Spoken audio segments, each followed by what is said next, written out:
Idem povedať niečo o mojich dvoch obľúbených produktoch.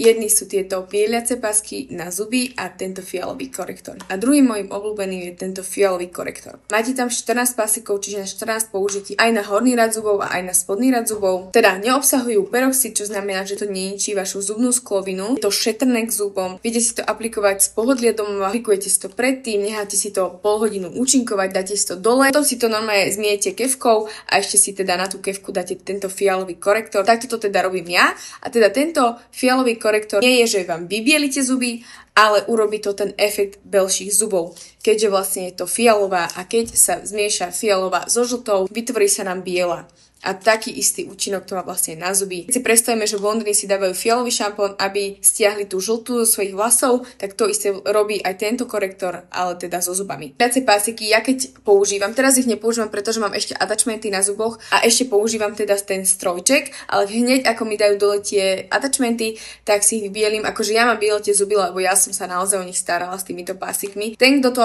nepoužíval, tak vám odporúčam vypoužívať to celé, aby ste naozaj videli ten efekt toho. A ešte, čo vám určite chcem povedať, je to, že si budete robiť túto bieliacu kúru 14-dňovú, tak prosím vás, skúste dodržiavať bielu dietu. Prečítajte si o tom na Google. Skratke je to, že nemôžete akoby piť priamo cez tie zuby, ja keď pijete espresso, farebné veci, ktoré tú zubnú sklovinu nafarbujú. Čiže keď chcete piť kávu, tak to pijte so slamkou, aby vám to neprechádzalo cez tie zuby a keď ju dopijete, hneď vyplachnite ústa vodou a takisto s hociakými jedlami, s vínom, s čokoládou, všetko, čo proste farbí zuby, by ste sa teda tomu mali vyhýbať počas tých 14 dní, aby ste mali ten efekt naozaj 120%.